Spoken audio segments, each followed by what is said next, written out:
Hey, Glory Holes. I've got a lot of feelings today. My younger brother, who got caught by the FBI, his case is finally wrapped up, so I can talk about it. I'm also ready to talk about my mom.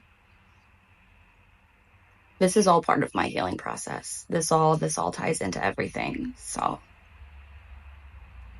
I need to share. First and foremost, I have several siblings. I am the only one from my mother and father, but I have half brother and sister from my dad, two half brothers from my mom, as well as an ex stepsister and stepbrother from my mom. I haven't even talked about the sibling situation really with my dad because it's really insane what happened with my younger sister and I, but we run in kind of the same circle. So, like, I don't know. It's insane what's happened. Maybe I'll write a book.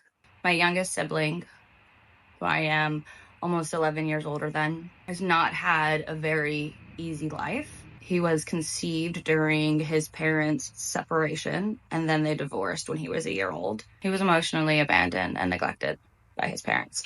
When he was 12 years old, he attended a bonfire and ended up conceiving a child with a 16-year-old that night. He was 12, she was 16. I told my mom to press charges, but she didn't want to ruin that 16-year-old's life. We didn't know the baby was actually his until she was about 6 months old because the mom thought it was somebody else's, and then she was trying to get child support, and they had to take paternity tests. Process of elimination, found out it was my brother.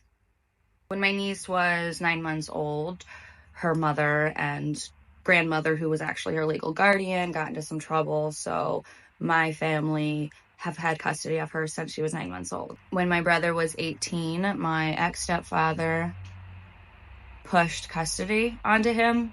I don't think that ever should have happened. He was a child himself, never learned how to grow up. He should have been figuring out how to better his life so he could mature enough to be a real father. He didn't have mature parents himself, so it's kind of hard to learn when you don't have a great example.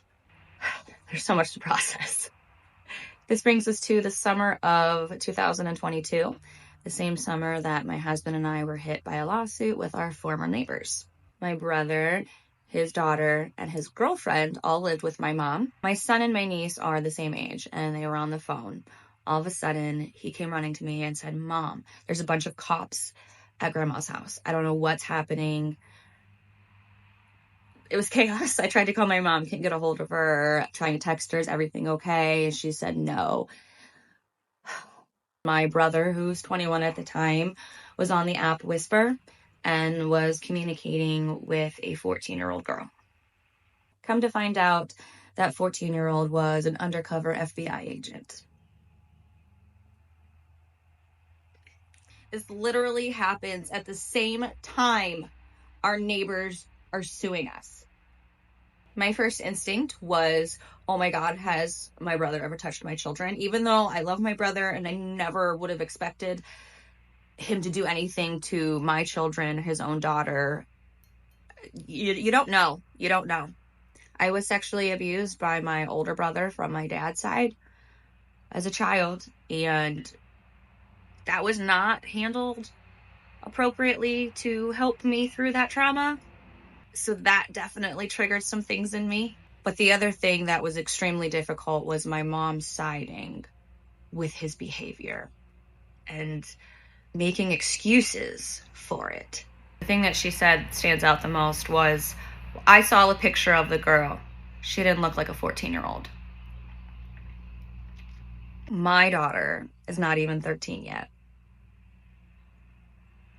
She looks like a 17-year-old.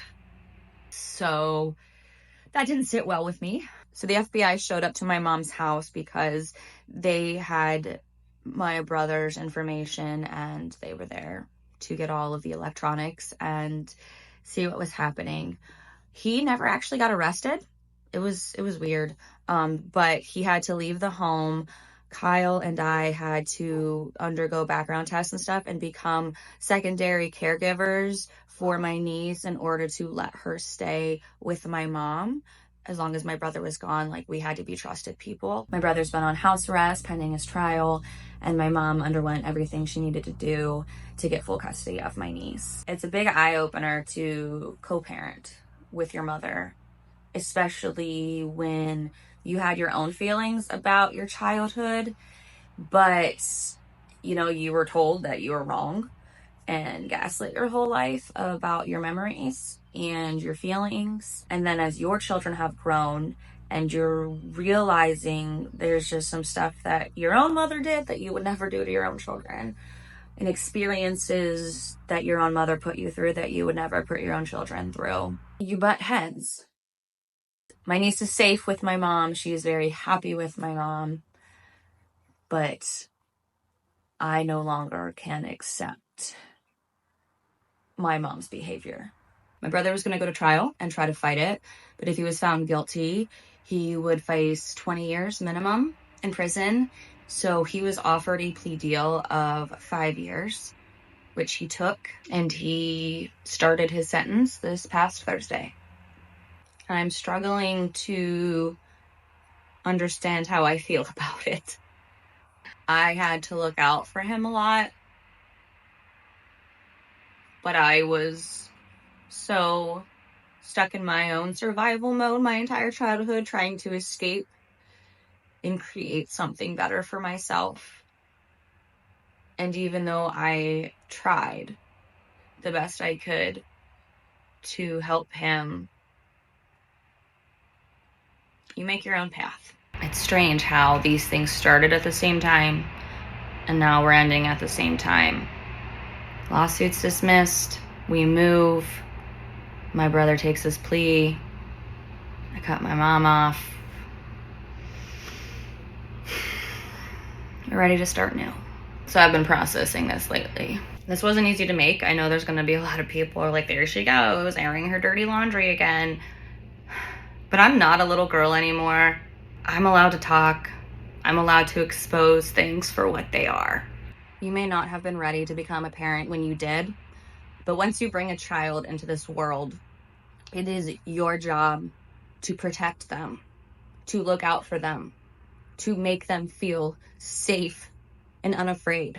No matter what you do, your kids are going to grow up and become who they are, make their own choices, but you need to give them the foundation and the appropriate guidance on how to be a decent human being.